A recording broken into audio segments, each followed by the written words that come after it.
The Loch by Stephen Shorter. A very long time ago, something terrible came to Loch home. In 1973, following small-scale localised seismic activity in the Highland county of Darien, since renamed Greater Darien, a geologist called William Dowell noticed something amiss in the picture he had taken. The quality was poor and was further obfuscated by the cloudiness of water depicted in the image, still dripping, as it was, with developing solution. But there was something unmistakably strange in the forefront of the shot. At first, Dow suspected the thin white thing that undulated beneath the surface to be the product of water damage to his camera, but the phenomenon was not present in any of the other pictures he had taken that day. Dowell had been examining a small rockfall caused by the disturbance around the sheer cliffs that mark the southernmost boundary of the loch. These large stone edifices form a rough V shape, with the loch flowing down the inside to the point. The rock face is pitted with a number of small caverns and tunnels, and it was popular with cavers, to whom it had affectionately become known as Swiss Cheese Rock. In the course of the quake, a number of the tunnels had collapsed, and new caverns had been uncovered. Dowell had been photographing the damage when it had struck him to look for breaks in the rock face underwater. Highland lochs tend to be very murky, and Rahn is no exception, so Dowell rowed right up to the cliff face and disembarked upon the very steep shore, feeling for footholds beneath the surface with his feet, and his trousers rolled up right past the knees. He moved down a submerged ramp of tumbled boulders, his feet upon grounds before then untrodden, a virgin path brought into being by the relentless stirring of the earth. Then, finally, when the water stood thigh high, he put a foot forwards, only to feel that stomach-turning sensation of walking onto thin air, of climbing stairs in the dark. Upon closer inspection, he had discovered a narrow fault, perhaps a steady 7 or 8 inches in diameter, which ran from just below the surface of the water at the cliff, off and out of sight into the voidous unknown, deeper into the loch. William Dowell thrust one of his oars down into the gulf, but could feel no bottom. Eventually, awkwardly, bracing the tripod of his camera between the rocks and his hip, Dowell snapped a number of photographs of the fault. But the loch water was murky, and there was no way how to tell the pictures would look until he had them developed. As he made to get back into the boat, he felt a sudden stinging sensation in one ankle. Fearing that he had stepped on a jagged stone, Dowell scrambled away from the position and up onto the vessel. When he laid back on deck, however, there was barely a mark on him, save for a small indentation on his heel, as though he'd been bitten by a mosquito. The pain subsided almost as soon as he'd escaped the water, though as he lay there, he fancied he saw old ripples lapping at the sides of the boat, emanating from a position just a few feet away from where he now floated. Angry, dark, grimy ripples skittering away from him like vague memories of a nightmare. Dowell suddenly felt very tired. A heaviness had been set into his limbs, as though he'd swum the length of the loch, rather than rowed it. He lay back in the belly of the craft and watched the world begin to edge away from him into darkness. That's what he told me anyway. I was assigned to William Dowell during my working time at a care home in Fort William. I'm not sure I can name it here, but for those inquisitive enough, and believe me, I understand the urge better than most, a quick trowel of the internet will most likely satisfy your curiosity. Anyway, Mr. Dowell. I'm ashamed to say that I first noticed the slope to his posture, the droop to his face, as though he permanently bore upon his visage a ghoulish masquerade half-mask, and second, the man. A stroke, the other staff told me at the time, a symptom of his advanced age.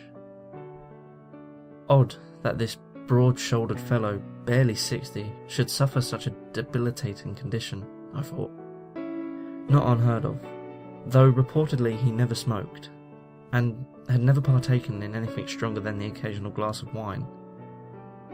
Odder still, then, that he should have first begun to suffer such agonies when he was barely in his mid-20s. Being a carer is a somewhat unattractive job. You help those who cannot help themselves. That's what the recruitment ads say. They generally neglect to inform you that the majority of your job will be spent elbow deep in shit, piss, blood, or a combination of the three. Still, a job is a job, and in 2005 I was just glad to get out of the house for a few hours a day. Many of my co-workers had heartbreaking stories of comatose spouses, of failing parents, or of grandparents that clung to life like withered ghosts, fearing a world they no longer understood. They had real, emotional investment in what they did. Many more would stick their wards in front of a television and play cards or surf the internet for the majority of their shifts. A tactic I thought distasteful, but one which was so institutionalised nobody would even consider my view that it constituted cruelty. I loved stories. I suppose this made me a decent carer, as there's no feeling on this earth more horrible than loneliness. And the greatest antithesis to this is to be presented with a person who cares more about what you have to say. So one day, when I was cleaning William Dow's room and came upon a photo album, I flipped it open and began to read through it. Nosy, perhaps, but you have to understand, I was not out to gain anything from this man. I was motivated only by a simple childish curiosity. Each page held 4 photographs, each captioned in a sloping, elegant font. And as I read further into this man's life, I felt a sudden sadness weighing upon me, as though a grandfather clock's counterweight swung in my ribcage. "The Brothers Dowell," one caption read, below a picture of Dowell and another, taller and wider in the chest than the man I vaguely recognised as my patient. Both dressed in some kind of traditional Highland garb. "The Thinker," exclaimed another, as Dowell grinned out at me, clutching some kind of academic award and wearing a graduation cap. This was a man who'd had such a happy-looking life, disrupted by something he absolutely did not deserve. I read on, flipping rapidly through Dowell's early adult life, until something made me pause and backtrack a handful of pages. There, about 1/3 into the way of this volume, there lay a page with only 3 photographs. The first, a slightly overcast panorama of a house by a lake, the Devil's Tail Inn, according to its caption. Then 2 somewhat blurred pictures of a bland rock face, Swiss Cheese Rock 1 and 2, respectively. Then, nothing. A pale oblong on the otherwise faded page. The paper at its corners apparently frayed, presumably from where the tape had held a photo, and yet, nothing. I read the caption below this mysterious blank square, and then I sat back, closed my eyes for a moment. Then I opened them and read it again. "The monster?" it said. The writing seemed a little off. There was no discernible difference in the quality of it that I could make out. Though, sue me, I'm a care worker, not a graphologist. Perhaps it was something minutely out of whack with the slant of it, but I got the impression those words had been scrawled in something of a hurry. I flipped through the rest of the album. It was nearly full. Apparently Dow remained an avid photographer right up until his condition made such a hobby impossible. But the captioning deteriorated in quality very quickly. Within what appeared to be a year or 2, Dow seemed to have entirely lost the ability to write.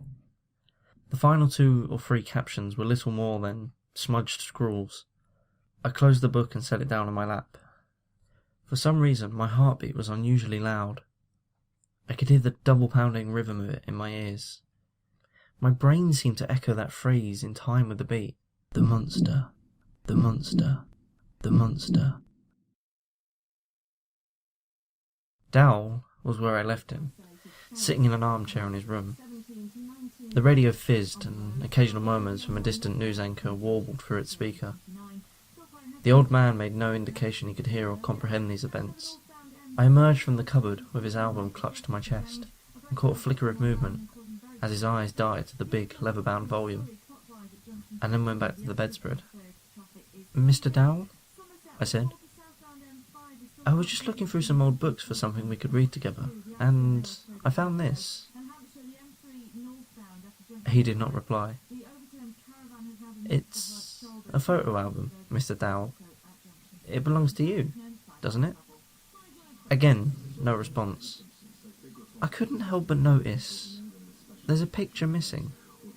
A short silence, Then he muttered a word so slurred at first I thought he was simply belching. Private. He said private. I know, Mr. Dowell. I'm really very sorry. I shan't go through your things without your permission again. I just sort of stumbled across it. And I was wondering if, today, you could tell me a story. Dowell did not reply. He continued to gaze at the maroon bedsheets, as though he regarded some hypnotic light show. A thin trail of saliva welled from the corner of his mouth. I set the book down, and wordlessly dabbed it away, as casually as one might scratch an itch. We sat in silence for a time. When you're a carer, silence is the enemy. It is the friend of loneliness and idleness, the twin demons of aging. Silence is no fun for us either, carers. We have to walk among men and women who sit like they are already ghosts, people who have nothing left in life. The least we can do is offer them a little bit of company. Silence was the enemy, I knew, but I felt a strange compulsion to find out why Dowell had defaced his otherwise so carefully maintained scrapbook by tearing out a picture. And then, slowly, surely, he raised his chin to regard me. Despite the slope in his face, his features seemed hard and narrow, and he had a deeply hooded brow. He looked like one of those statues on Easter Island. There was an odd disparity between the ruined shell of his body, with its involuntary sweats, drooling and pissing, and the bright intelligence behind his eyes. He spoke again, his jaw gritting as though each syllable were a monumental effort. Secret. Don't tell anyone. Of course. It's between me and you, Mr. Dowell. You and me. He inclined his head so that he was staring past me, at the dressing table on the far wall.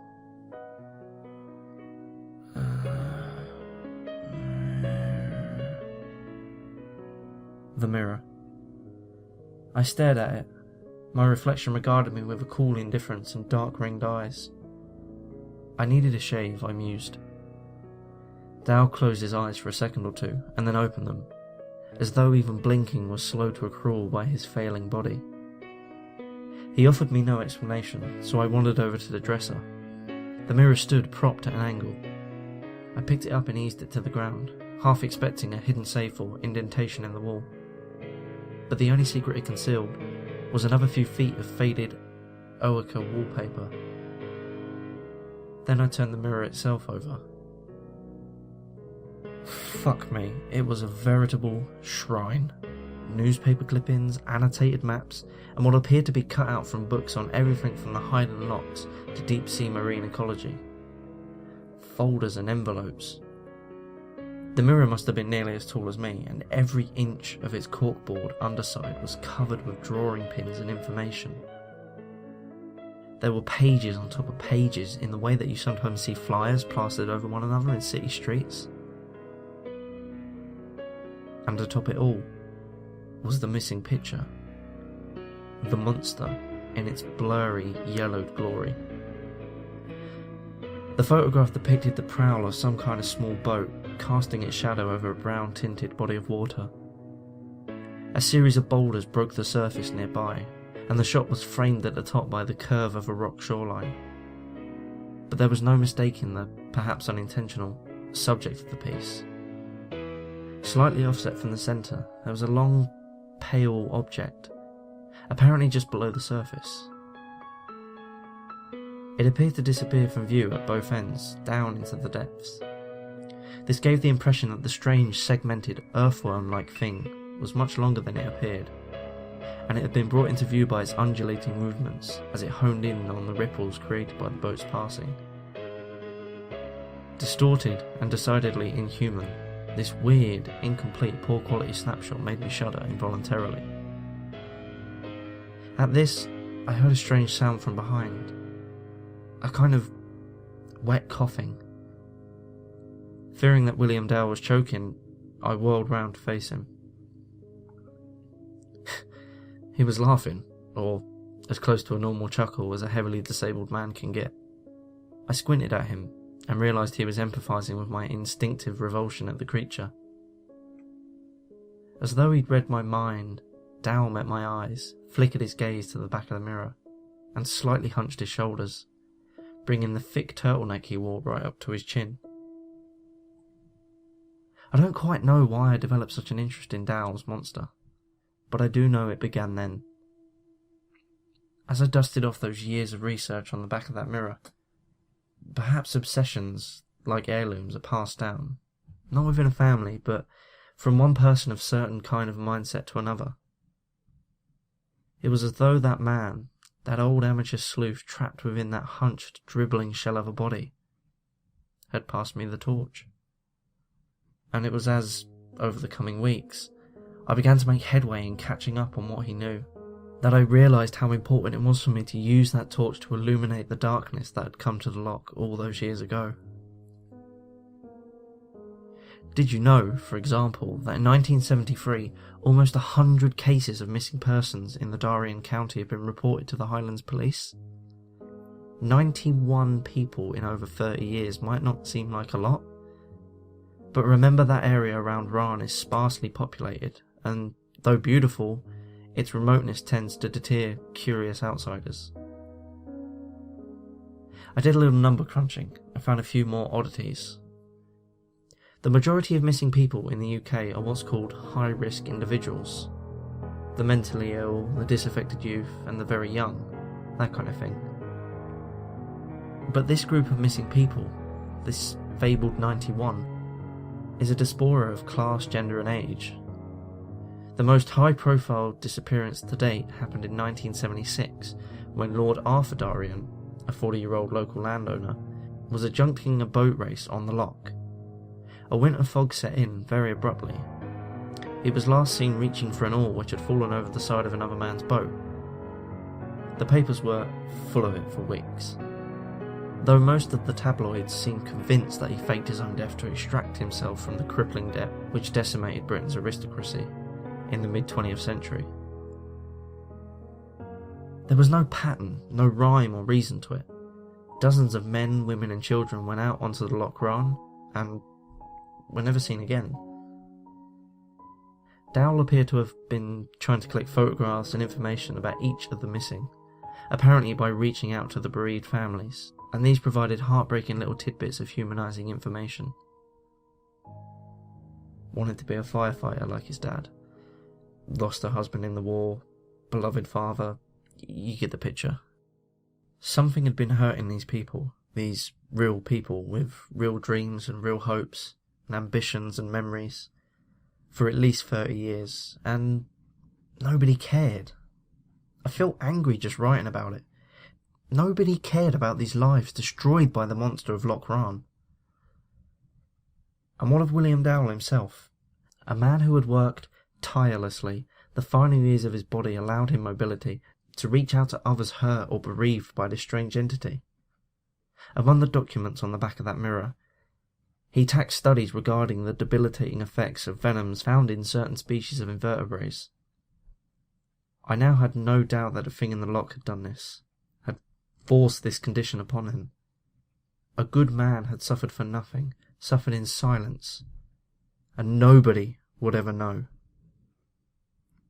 No, I knew. The monster had no name, and belonged to no species that I could identify. There was no telling how much of its full form Dowell had captured. All the same, from what I read in Dowell's documents, and from my later observations, it was possible to draw parallels. Jellyfish stings, particularly the larger and more potent variety, had paralysing properties. There existed several kinds of aquatic worms with segmented bodies like that of an earthworm, but none that I could find were as large as this one, and none with that deathly pallid coloration. I ran all of this by Dowell. He sat in his chair as I spread the documents across the bed, reading my new additions aloud to him, before reverently placing them alongside the rest of the portfolio, This was the most animated I'd ever seen him. He would grunt, nod as best as he could, and even on occasion speak openly to me about his theories. When I asked him about his condition, he sluggishly recounted the events of his 1973 geological expedition, which I transcribed mostly without embellishment at the beginning of this document. He trailed off at the end, apparently lost in thought, and I saw tears beginning to dampen his leathery cheeks. I wiped them away quickly and changed the subject. After weeks spent collating information, I felt we were ready to make our next move. Dowell seemed sceptical, but I insisted on anonymously approaching the press with our findings. It seemed a pretty swell idea at the time, but if you've ever seen a film or read a book where a character tries to go public with anything vaguely paranormal, you can probably guess how well it went. The Guardian, they never got back to us, and the majority of small local papers replied with a generic "no thank you" message. At one point, the Daily Mail expressed interest, but then 2 days later, they ran an article entitled "Nessie's Long-Lost Cousin?", which consisted of nothing more newsworthy than a few jabs at the backward, suspicious Highlanders. Satire at the expense of the Scottish people, I can handle, but the fact that they had apparently ignored the deaths of dozens of people just to shovel more shit into the mouths of their bigoted, infantile audience left me fuming. I didn't bother to read it to Dowell. I dread to think what knowledge of the rejection of his years of research would have done to him. If you really want to cast your eyes over it, you can probably find it in the archive section of the Mail website. But I'd rather you didn't give the bastards advertising revenue. It was about then, staring at the blown-up grainy shot on the Mail website, that I made what proved to be the worst decision of my life. I was going to drive up to Loch, and I was going to photograph the monster myself. I was going to collect as much first-hand evidence of his existence as I could. Would that I could go back to that moment and shake some sense into myself. But no. Any fear I felt regarding the consequences of my actions was outweighed by my indigence at the world's rejection of the truth. I packed my meagre belongings into a suitcase, and then caught a bus into town and purchased the biggest, most badass digital camera I could find on the high street. It cost an extortionate amount, but I didn't go out too much, and rarely spent my wages on anything other than video games and cigarettes, so I could just about afford it. By this time, the passion for revealing the truth had consumed me. It was everything. When I closed my eyes, I saw the creature and could feel the rocking of the boat beneath me. I had one last shift at the care home, and then it was my day off. I could quite easily have skipped work that day, but I felt a sense of duty towards William Dowell, to keep him in the loop as to what was happening. Towards the end of the day, I told Dowell of my plan. He stared at me intently, a brightness in his eyes that was unfamiliar, and his head lifted all the way from its normal resting position on his shoulder. Then he spoke. Come to... No, I said firmly.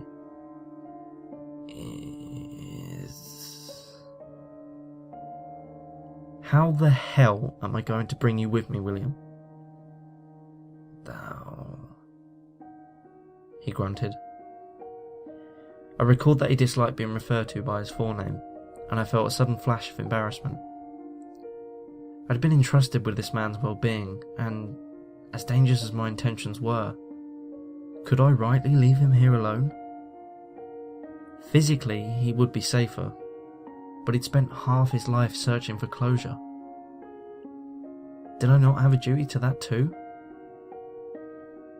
What kind of life is that, to sit safely in a room confined to a chair and torn up internally? Please, he said. I saw again the tear in his eyes. I glanced over the shoulder into the dim corridor that led to the front door. It was empty. and I knew for a fact that the only non-dummy security cameras in the facility were located in the break room, security office and lounge. I turned back to Dowell and his pleading eyes. "Okay," I said. "Okay."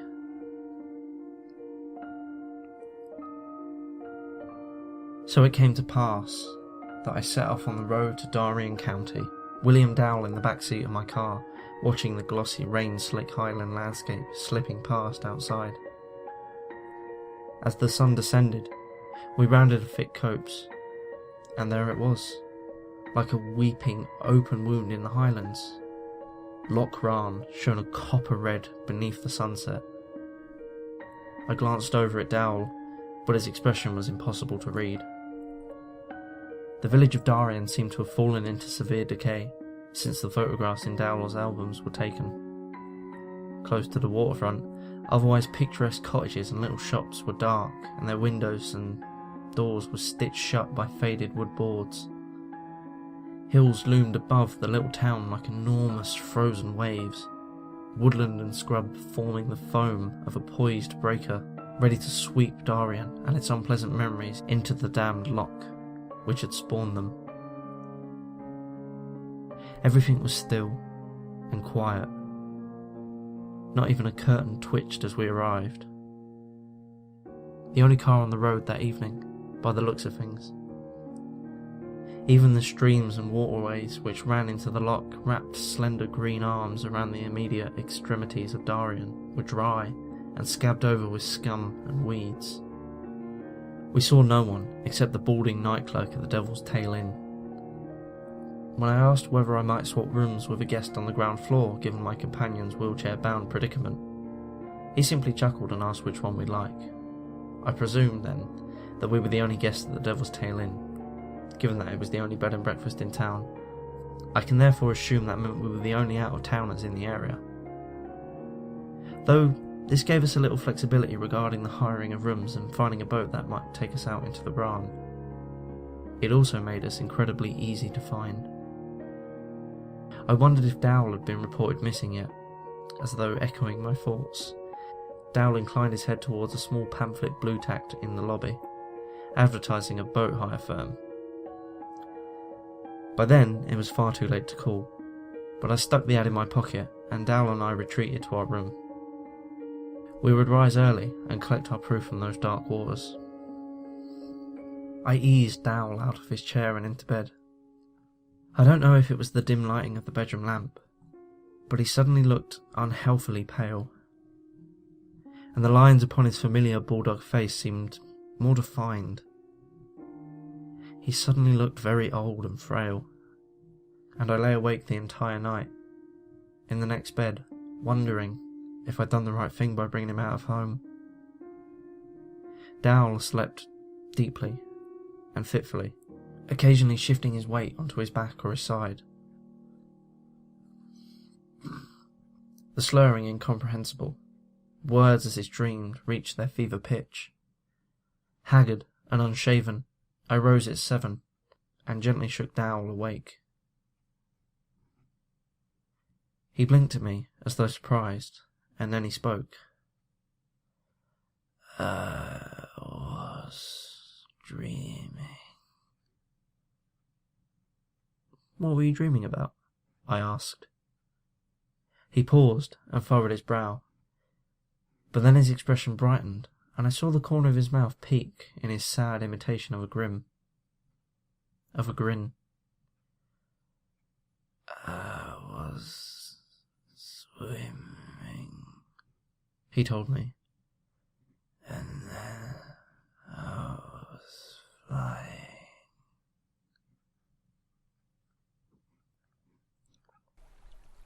It emerged that the boat hire firm advertised in the Devil Tales lobby had gone bust years before, but the previous owner answered the telephone and told us that, for a price, we could use his rowboat. Off the books, of course, which was fine by us. There was no comfortable way to seat Dowell on the benches of the inside of the boat. I locked the brakes of his wheelchair and wedged it in between the seats. Once I was convinced it was a snug enough fit that he would not fall out into the water, I sat down, with my back against the old man's knees, picked up the oars and pushed out onto the dark waters of Loch.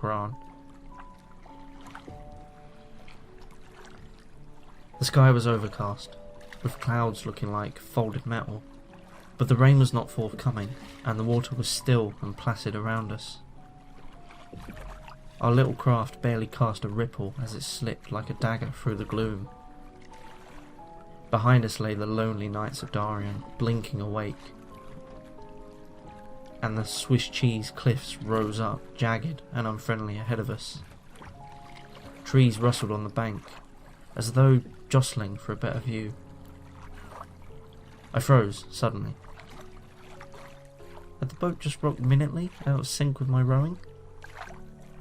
We drifted, and I drank in the silence with fearful, numb ears. No, perhaps it had been me shifting in my seat. I sat and fiddled with my camera on my lap, finding some comfort in the loud clicking of the dials. I then heaved against the oars again, and we were a third of the way out to the loch, and the sickly morning sounds of the village had faded nothing in our wake. I felt goosebumps jolt into being upon my back. A moment after the odd, watery rushing sound, I noted some bubbles breaking the surface to our immediate left.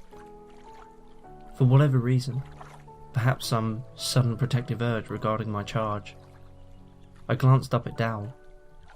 He was gazing down into the water, an expression of concentration so intense upon his lopsided face that he almost looked to be in pain.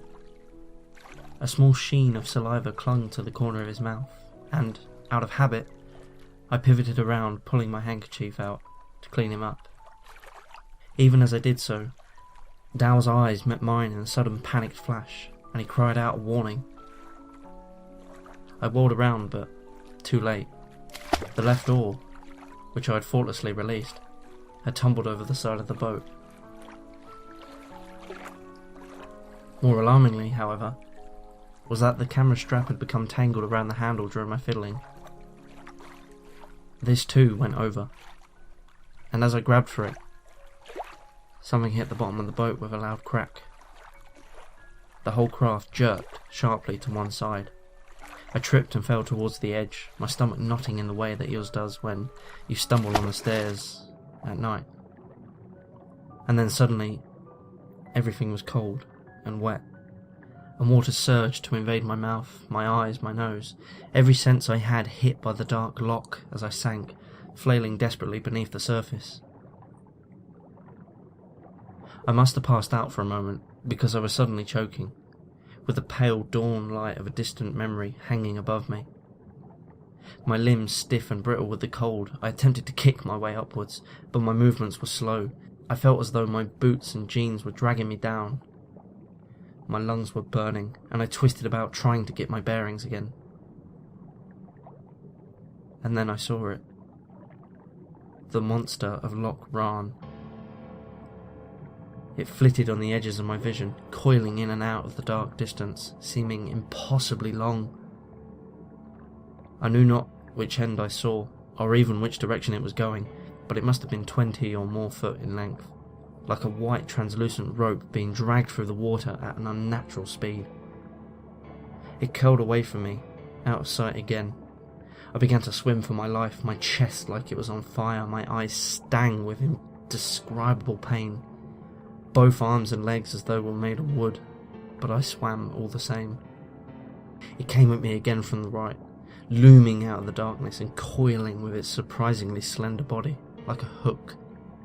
And I saw that it was lit from within by some flickering, infernal alien nervous system, and as it slashed through the water, with what I assumed to be its tail, I saw that it bristled with spines like an enormous eel or mackerel. I jerked back, and I felt the tip of the thing brush against my neck. The pain was immediate and overwhelming. I might have seized up there and then, and say what you will about how horrible it is to be afraid, the fear kept me moving. I kicked away from the thing, the barbed thing which loomed in and out of blackness with impossible coils. But even as I twisted around in the water, attempting to put distance between myself and its sting, I felt a sudden heat in my throat, like a sudden sickly flush. The warmth spread down my arms, and heaviness settled into my chest and all around me. The flickering white body coiled in and out of my sightline, spooling and convulsing. And that was when I saw the creature's face dart out at me from the murky unknown. My mouth open, I tried to scream, though only a pathetic little haze of bubbles escaped my lips. Images of an eyeless thing, of a mane of white tentacles, great and small, flicker in the recesses of my mind like a decaying film reel. When I tried to recall the specifics, my memory is mercifully blank. I do recall wondering if this was the last sight all those people saw, as the terrible blind thing came winding towards me. The edges of my vision were darkening, and colours began to flash in my eyes as my oxygen-starved brain complained bitterly at its impending demise. As the sun rose above the world, night was falling over my body for the last time. Closer came the monster, closer and closer, until it was a foot away from my face, and my body burned and twinged as it corkscrewed in for the kill. And then, salvation. A great rush of white bubbles to my right, something huge, tumbling, sinking past me in the water, sensing sudden commotion through the ripples. The monster of Loch abruptly changed course and slashed towards the intruder, forgetting me in its animal excitement at the prospect of a larger kill. I was jolted into action, pushing for the last vestiges of energy in my failing body into my legs as I kicked up and up. I was nearly blind now, but I forced myself to squint in the maelstrom of black water and flickering white horror as I saw a flash of metal and sheen rubber. It was Dow's chair. Dow's wheelchair was down there in the gloom. For one moment, more than the horrible menace that I'd just faced, I thought that my charge had fallen in while craning his neck to look for me. And then I broke surface, sucking in air in great greedy gulps, vomiting up the watery acidic contents of my stomach. And there was William Dow, laying on his side in the little rowboat, his body trembling with a rasping cough. I struggled to his side and hauled myself, dripping with water and vomit, into the craft. Dow had saved me, I realised. This paralysed old man, knowing I was in mortal danger, had used every ounce of his willpower in his frail body to pull himself from his chair and push it overboard as a distraction. I crawled to him and took his hand, and with great rattling breaths shook his broad, lopsided shoulders. We lay side by side like lovers, both of us gasping and crying with the effort of our respective tasks. At the time I had the strength to pull myself from the belly of the boat. The monster was gone, and the loch was still once more. My throat and chest felt as though they were on fire, and I fell back into the boat. As the blackness at the edges of my vision rushed to consume me, I felt something digging at my ribs, and I peered down. In all the commotion, I hadn't even realised that I'd caught it. But there, clutched in my white, shivering hands, with one finger locked over the shutter release, was my camera. I closed my eyes and floated away on a boat made of nothingness into the void.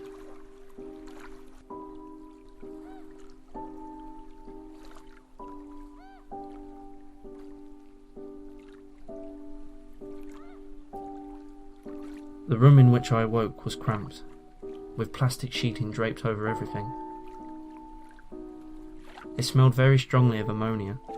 My first thought was that I was in a morgue. However, it transpired that I'd been taken to the quarantine room of Skye's principal hospital. Nobody would talk to me.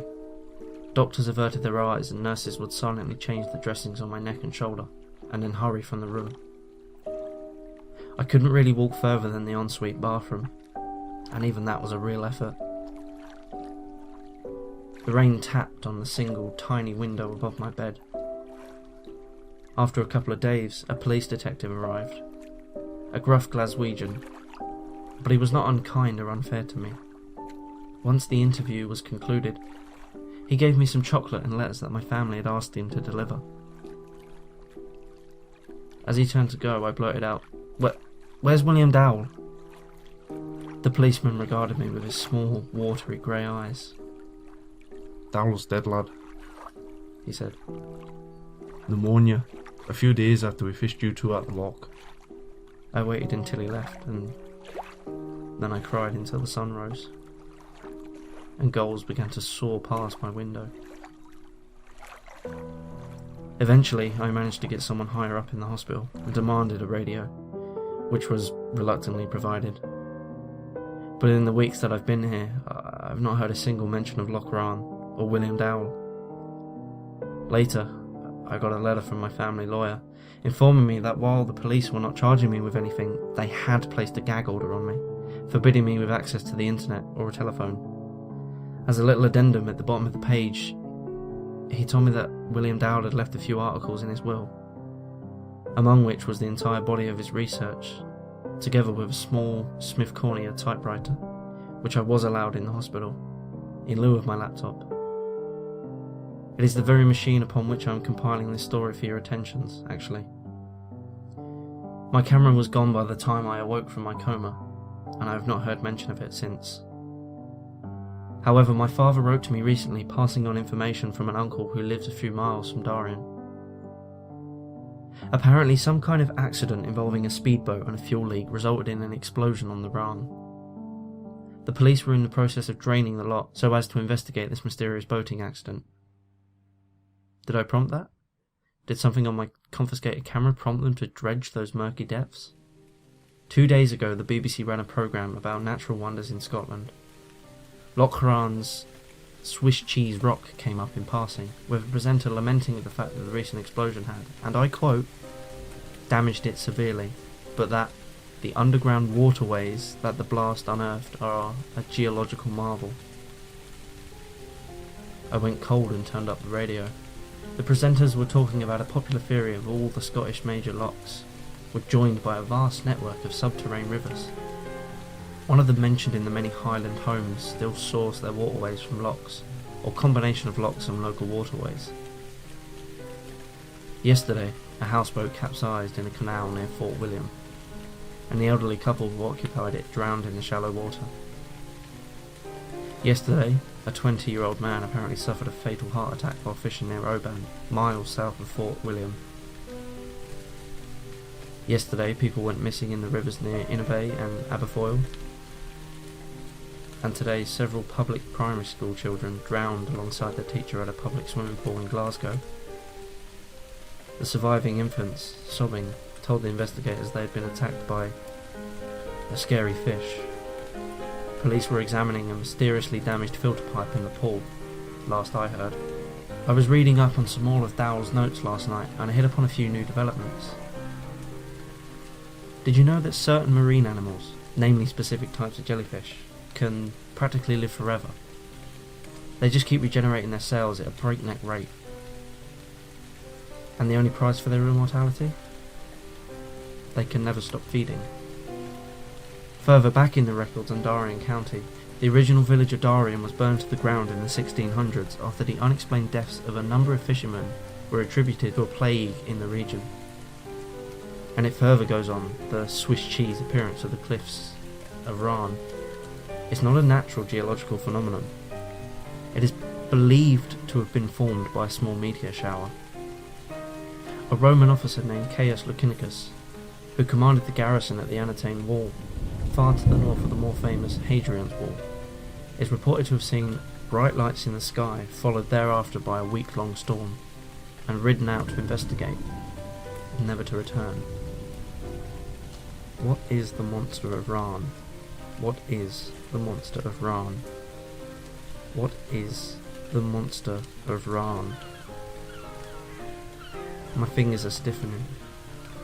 Over the past few days I've noticed this, like my whole body is made of wet cement, which is slowly solidifying.